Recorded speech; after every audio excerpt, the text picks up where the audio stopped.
जय हिंद। मैं सुनील यादव। एमपीपीएससी ने स्कोर कार्ड जारी कर दिया है और उसके साथ ही बच्चों के दिल दिमाग में बहुत सी शंकाएं, बहुत से भय, बहुत से नए नए विचार उत्पन्न होने लगे हैं। उन चीज़ों को लेकर बात करने के लिए मैं यह वीडियो बना रहा हूँ।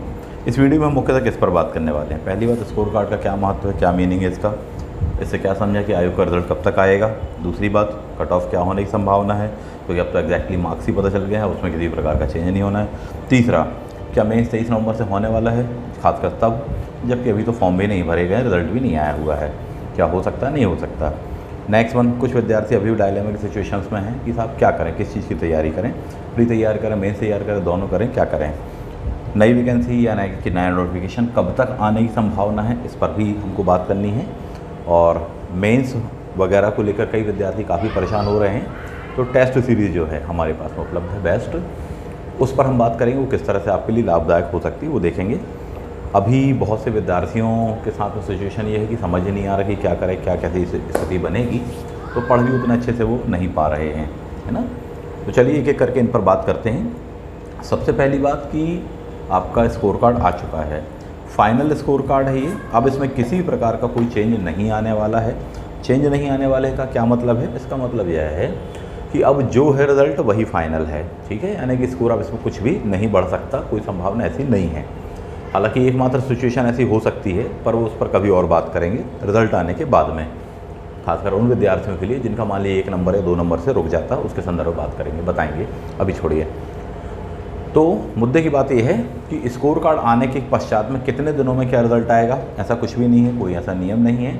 सच बात तो है कि आपका रिज़ल्ट तैयार रखा हुआ है साथ ही, एक नहीं बल्कि 2 रिज़ल्ट आपके तैयार रखे हुए हैं। 14% का जो रिज़ल्ट है उसके हिसाब से भी तैयार है, 27% ओबीसी का जो होता है उस हिसाब से, दोनों से ही तैयार रखा हुआ आपका रिज़ल्ट। बस ये है कि शासन से एक लिखित में आदेश प्राप्त हो जाए उस चीज़ को लेकर, साहब क्या कैसी पॉलिसी अपनानी है। हाईकोर्ट ने तो पहले ही स्पष्ट कर चुके हैं अपना कि साहब जिन पर विवाद है आप सिर्फ उनके संदर्भ में 14% का अपनाइए, जिन पर नहीं है तो आगे कंटिन्यू अपना रख सकते हैं। तो स्कोर कार्ड के बिहाफ में ये कहना कि नहीं पिछले बार की तरह रिज़ल्ट काफ़ी लॉन्ग ड्यूरेशन में आएगा, ऐसा कहना उचित नहीं होगा। रिज़ल्ट कभी भी आ सकता है आपका। 7 अक्टूबर 2021 को आपकी सुनवाई थी हाई कोर्ट में, हालांकि तथा वो टल गई और ऐसे ही पहले न जाने कितने बार से टलती चली आ रही है। उसका प्रभाव कहीं ना कहीं पड़ तो रहा है, लेकिन देखने वाली बात यहाँ पर ये हो कि यदि राज्य सरकार से आदेश आ जाता है, एमपीपीएससी के पास में लिखित में आ जाता है, बिल्कुल 14% के आधार पर उसे जारी किया जा सकता है। ओबीसी वर्ग पर थोड़ी बहुत प्रभाव पड़ेगा, बाकी वर्गों पर उतना कोई खास प्रभाव पड़ने की संभावना नहीं है। ये ज़रूर है कि हाँ, जो 13% का जो ड्यूरेशन है या जो बीच का गैप है उसका लाभ अन्य को मिल पाएगा, तो ये थोड़ी बहुत है। पोस्टों की संख्या वैसे भी बहुत ज़्यादा नहीं है, तो थोड़ी सा एक देखने वाली बात होगी। तो रिज़ल्ट कब आ सकता है, रिज़ल्ट कभी भी आ सकता है आपका। हो सकता है जिस समय आप वीडियो देख रहे हैं उसी दिन आ जाए, और हो सकता है कि 15 दिन के बाद आए, तो ऐसा कुछ भी निश्चित नहीं है। आप बिल्कुल भी उसके लिए परेशान ना हो साहब। कट ऑफ क्या होना चाहिए, जो नया आपका स्कोर कार्ड आया हुआ है, कई विद्यार्थियों का जिनको कन्फ्यूज़न था कि मैंने इसका ये लगाया था, वो लगाया था, मेरे तो कुछ कम हो गए हैं, किसी के ज़्यादा हो गए हैं, तो ऐसा देखने को मिला है। कुछ विद्यार्थियों के तो काफ़ी अच्छे मार्क्स बढ़े हैं, क्योंकि उन्हें याद नहीं था कि उन्होंने बी की वजह सी लगा दिया था, ऐसा हो जाता है। तो फाइनल ये है कि हाँ, हमने जो फाइनल वर्क किया था उसका स्कोर कार्ड ये है। कई विद्यार्थियों को उम्मीद थी कि सर मेरा तो 132 आएगा, लेकिन 134 आया, 136 आया, ऐसे भी विद्यार्थी रहे हैं। निश्चित रूप से ये लाभ में रहने वाले हैं। कट ऑफ क्या जाने की संभावना है, देखिए अभी हाल फिलहाल तक तो ऐसी कोई पोस्टों की संख्या बढ़ी नहीं है। पोस्टों की संख्या बढ़ने की बहुत संभावना है, इस पर भी अनिश्चितता बढ़ी है।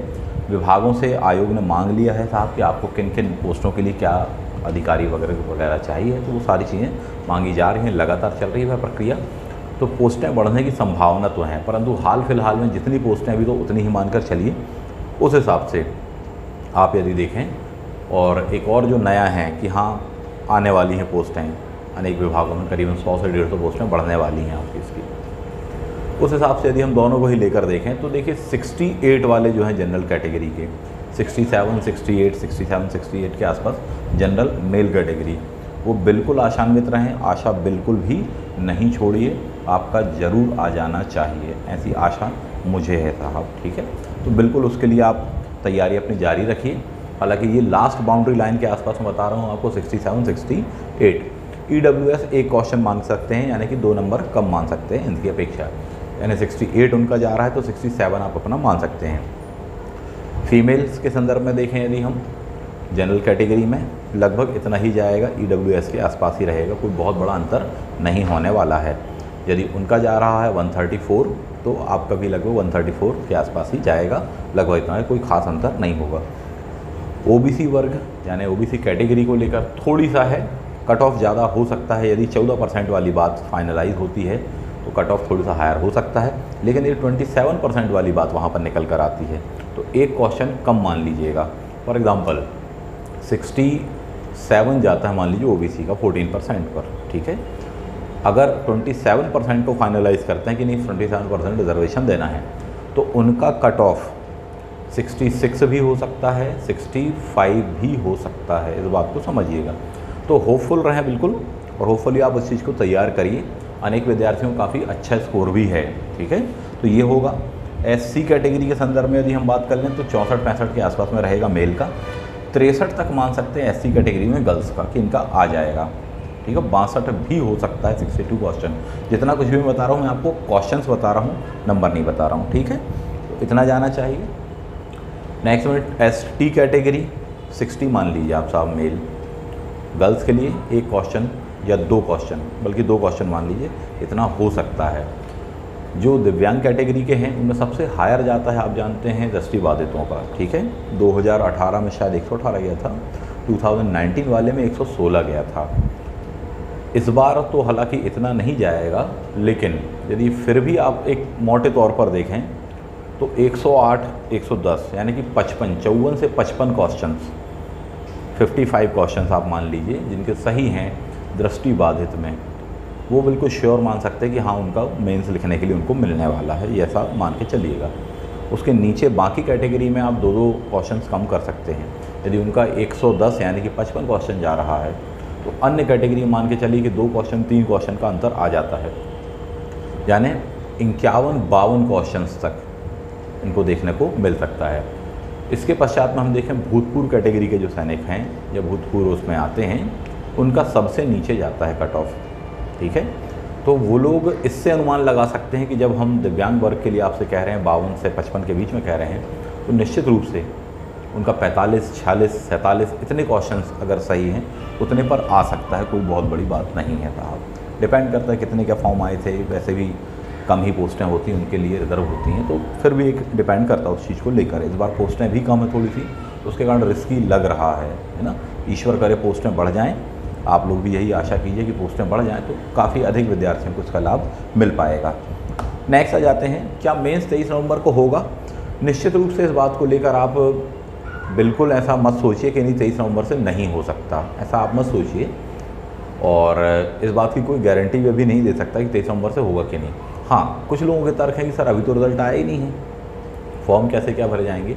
आप याद करिएगा पिछली बार 2019 का समथिंग दिसंबर के आसपास रिज़ल्ट आया था और आपसे फरवरी में उन्होंने मेंस ले लिया था, यानी कि 2 महीने 2.5 महीने के आसपास का आपको टाइम दिया था।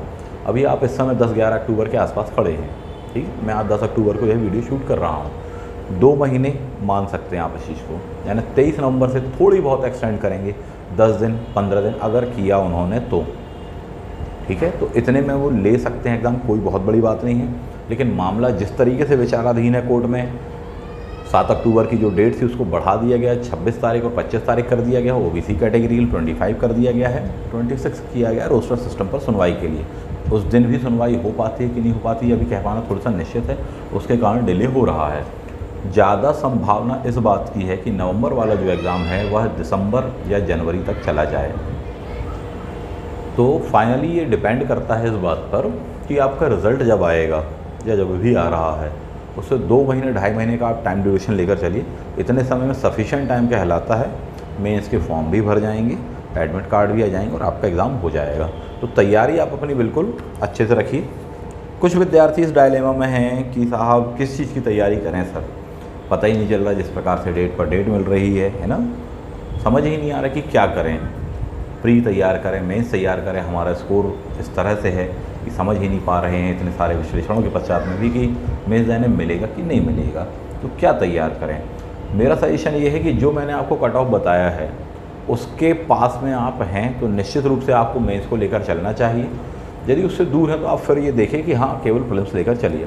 यदि आप उसके पास में हैं तो निश्चित रूप से आप बिल्कुल बाउंड्री लाइन पर ही खड़े हैं और आपका आ सकता है। तो आप तो पॉजिटिवली मान के चलिए इस बात को कि साहब हो सकता है कि आपको इस बार देने के लिए मिले। तो अपनी तैयारी थोड़ी थोड़ी सी करते रहिए। हाँ, तैयारी में ज़्यादा है तो एक लाइन में ये कहूँगा, वे टॉपिक्स वे सब्जेक्ट्स आप पहले तैयार करिए जिसका लाभ आपको ना केवल मेंस में मिले बल्कि प्रीलिम्स में मिल जाए।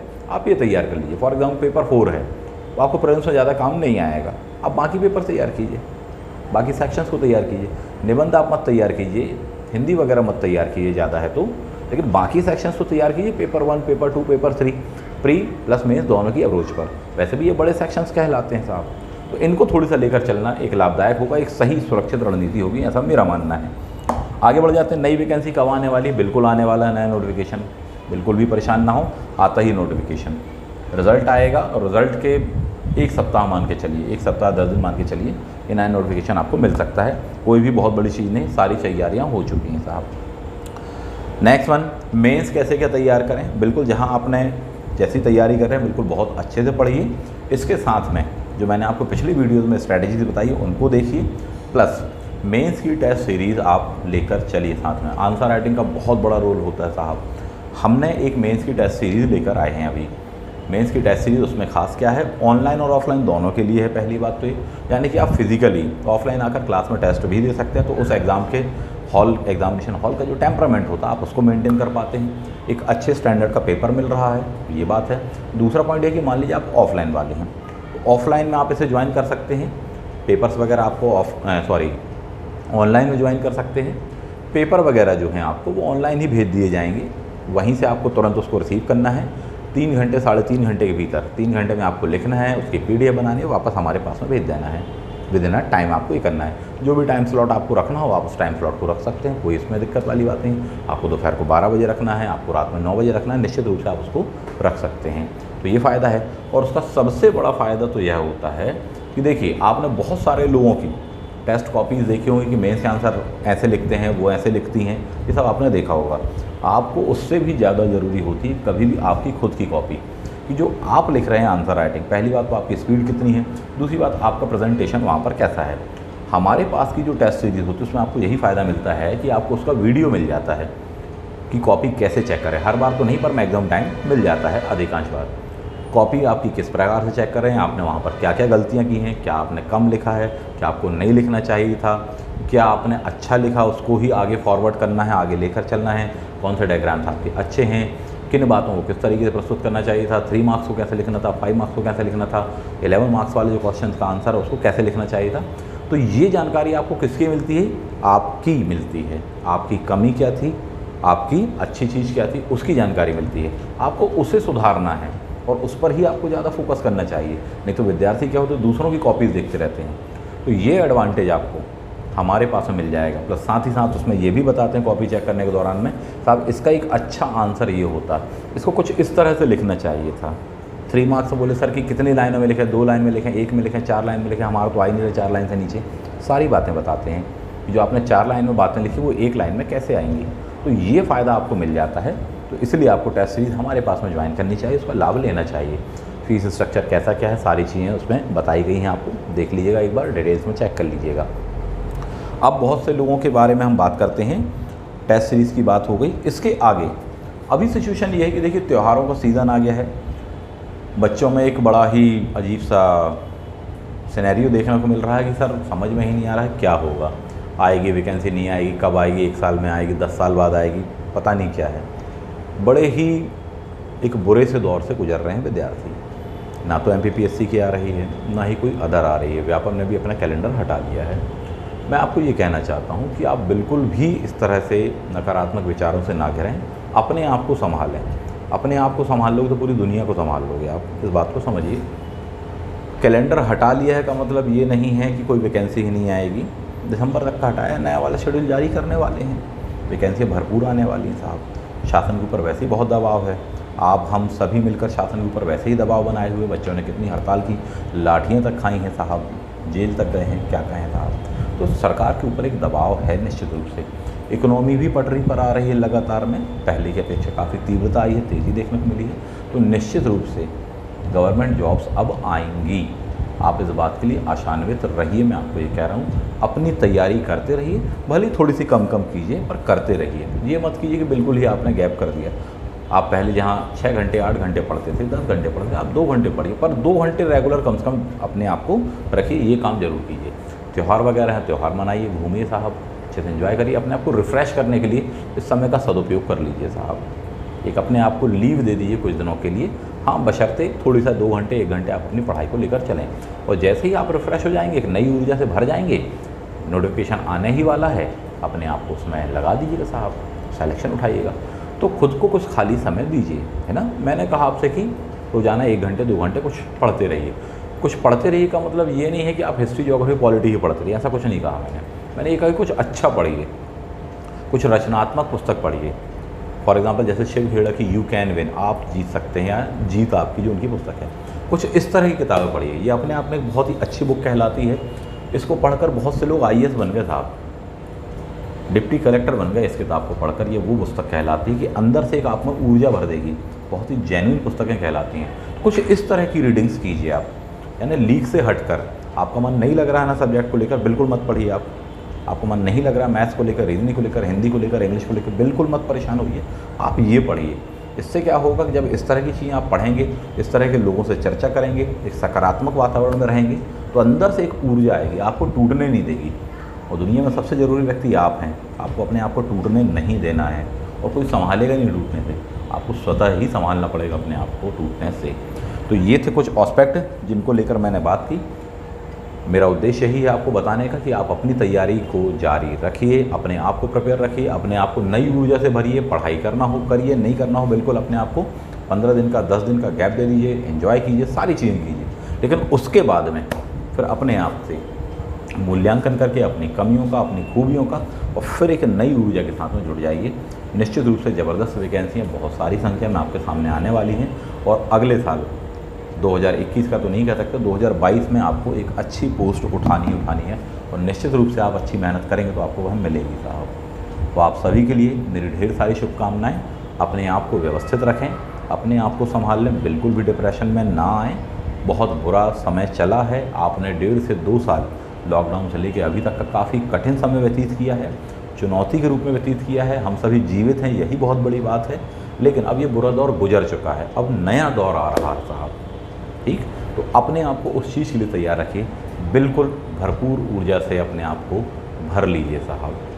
बिल्कुल डिगना नहीं, बिल्कुल टूटना नहीं, निरंतर आगे बढ़ते रहना साहब जी, है ना। तो बिल्कुल आप इस बात को ध्यान रखिए।